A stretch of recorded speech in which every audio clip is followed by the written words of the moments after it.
All around the stactus plant, the stalker chased the bandit. The stalker thought 'twas all in fun. Pop goes the bandit. Here's your look at the McFarlane Toys Borderlands 3. This is Tiny Tina.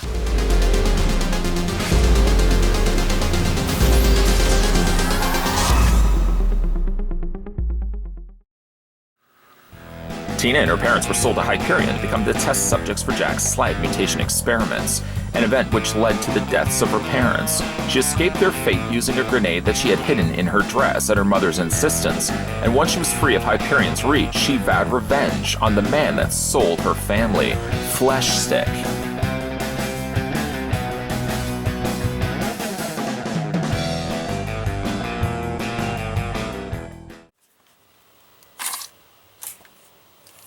The first thing we're going to do before we get into the review of Tiny Tina is figure out how tall the figure stands.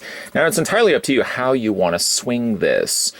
I guess we should factor in the tips of her ears. That, after all, is the highest point on the figure. I guess that's what we're going to do. I decided quickly, at a moment's pace, to decide to do that. So at the very top of her ears, not to the top of her hair, the figure of Tiny Tina surprisingly stands 7 inches. I would have actually thought she was smaller, but again, it's those ears that make her a little bit taller. And that in centimeters works out to be 17.9, or almost 18 centimeters tall. For some size comparisons, there she is next to the recently looked at Psycho. Wait. Never saw the video of the Psycho that I reviewed? By all means, check that out when you get a moment's time. I thank you. But you can see how Tiny Tina is smaller, but I guess with her ears, misleadingly, she is only to about the eyes or so of Psycho. Really interesting. I like the fact that, again, like in the game, they're proportionally sized. When, again, we have a look at some other figures from Borderlands, you'll see how that size will drastically change. In the meantime, though, Tiny Tina is the shorter of the two figures. Much like the Psycho, Tiny Tina does come included with the same circular display stands, comes with the same problematic issue where these are prone to fingerprints. Make sure you have yourself a nice soft cloth available. You can wipe this one down after you've been manhandling it. I've barely manhandled it, but certainly my fingerprints are all over this place. So if this viewing area, this reviewing space of mine ends up being a crime scene, I've got fingerprints all over this display stand. Let's hope that never comes to the point where the fingerprints of a display stand for Borderlands ends up being the same fingerprints that puts me away for life. Let's just put that over there. Wipe that down with a cloth. Other things to come included with Tiny Tina. She comes included with the teapot. Varied. The gun, of course, changes quite a bit. This one has, as you can see on either side, boom and boom with similar skull prints. Like the pink, like the gold. Overall, really happy with how this gun turned out. And unfortunately, the handle is a bit warped. It came out of the packaging like that, and most definitely I could probably submerge that in some hot water, and I could probably bend that back into place. But a nice little handgun, to say the least. Certainly a strong contender for something I can display with the figure. Other things that she does come included with is her little bunny, which you can put into her hands. Don't worry, we'll do all that stuff. I'm not going to leave that part out. What kind of a reviewer would I be? The answer is a pretty crummy reviewer. I hope I'm not. As you can see, the little X missing in the one section of the eye is now covered with an X. Overall, a tattered, dirty-looking bunny, but again, perfect for the character Tiny Tina. Now, you'll notice on the back there's a peg hole, a rather L-shaped peg, which so happens to also fit right here. You can take the bunny and just attach it to the side of her belt. I guess while we're also at it, I can show you how to put the handgun into her hand. Simply just slide it in between the fingers, the thumb. You know how to do this. You guys are all pretty smart when it comes to displaying your characters with their supplied accessories. And you can also put that in her hand as well. Things to also come included with the figure. I want to talk about this, if I can excuse myself and look at this one first. She does come with her backpack, which again has the same skull motif there on the front. I like the fact that it does look old and aged. Unfortunately, the biggest problem with this is it's next to impossible to get onto her torso. Unless I'm missing something somewhere, somewhere, there's a whole lot of difficulty, as you can see, between getting from here to up here. You got to get over her shoulder pads, which I don't know if the shoulder pads, they don't seem like they're removable. I certainly do not want to fight it. On this side, you're going to be fighting over top of the grenades as well. I just don't understand why they would have done this. At the very least, they should have had, at the very least, they should have had detachable straps. These don't look like they're detachable at all. They don't look like they come loose or free themselves at all from the backpack. So I'm not really even sure how specifically you're supposed to get this over top of her torso, unless I'm missing something. What she is missing currently is one of the other accessories she comes included with is, of course, the removable rabbit ears. Let's pick up the figure. You can see there's a slot that's been quite made available now that I dropped the figure. And the ears, as you can see, there's a little peg, simply just slot into that groove, that opening there. And she does have the rabbit ears. The other alternative is the full-out rabbit mask, which is fine. I like it. But one thing I wish it could have potentially had was the idea of having the ears as a separate piece. I think what they could have done is just had the ears as part of her hair, remove this part right here, and keep the same ears for the mask, and then had a slot on the side, because in some artwork you actually see, Tiny Tina with the mask on the side of her face, as if she's kind of just removed it out of the way. I would have loved to have been able to pull off a similar look to that, which would have only really involved having this piece as a separate piece, keep the ears completely glued and molded to her hair, and then just had the mask as a separate part that either went here on its own, or you could attach to the side. As a result of it, the only way you can change out it is take the whole thing off and put on the entire mask by itself, complete with the ears.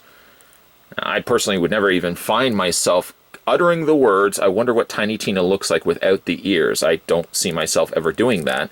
So, again, I don't know why they just simply didn't keep the ears in place.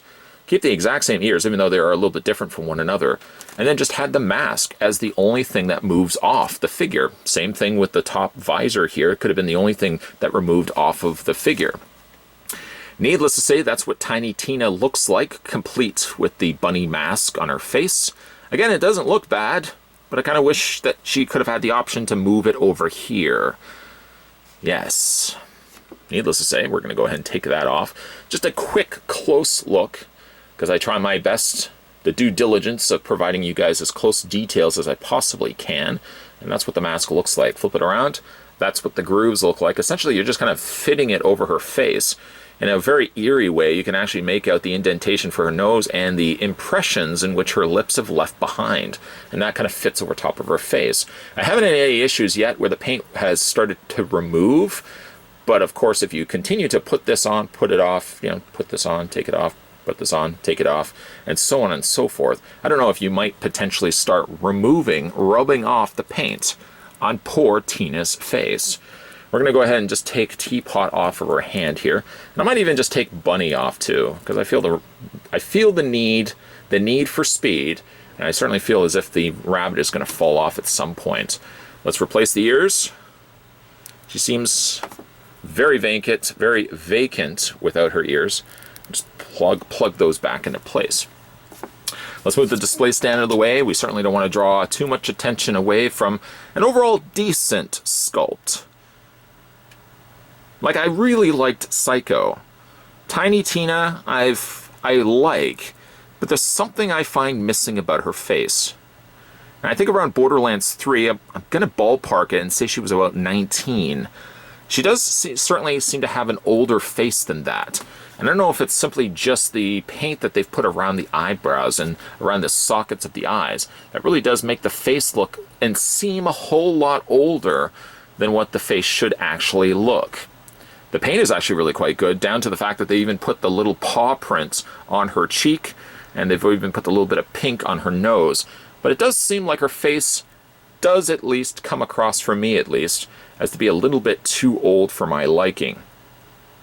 The one thing also with these figures all being single hinge joints in the arms, which we'll talk about later when we get to the posability on these pieces, I would certainly love to be able to mimic the same look of her being able to kiss a teapot. But unfortunately, you can't pull that off because her arms don't double hinge.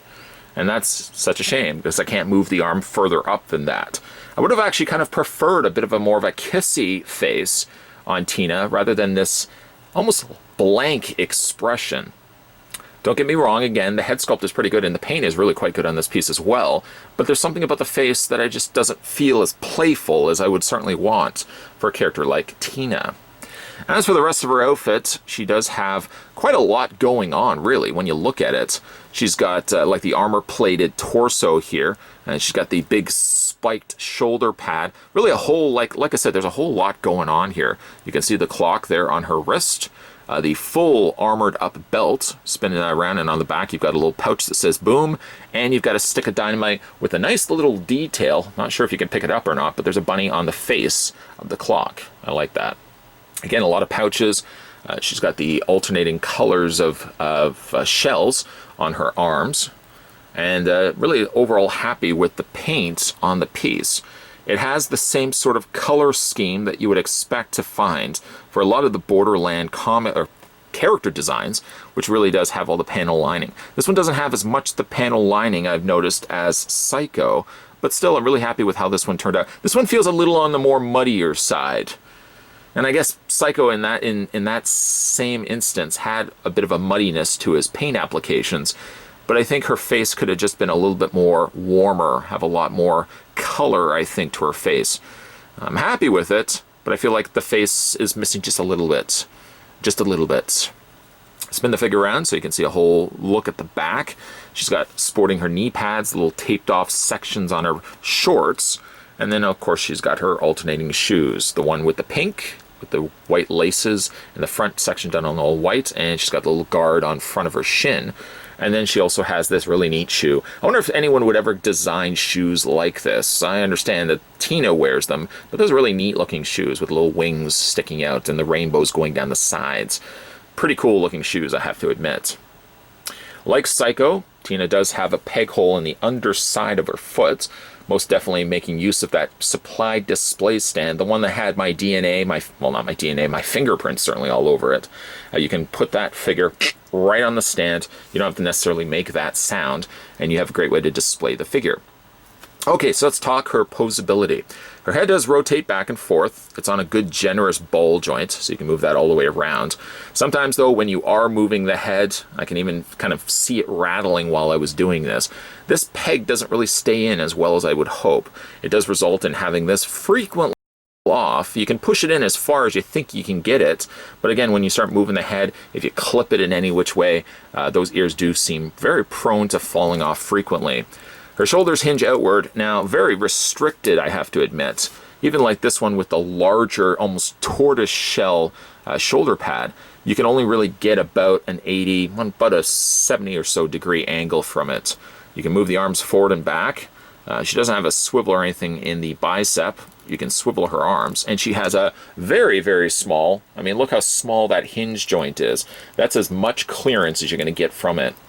The hand rotates all the way around. Sometimes when I am moving these hands, this hand specifically seems to pop off the peg a little too frequently for my liking. The upper torso is on a ball joint.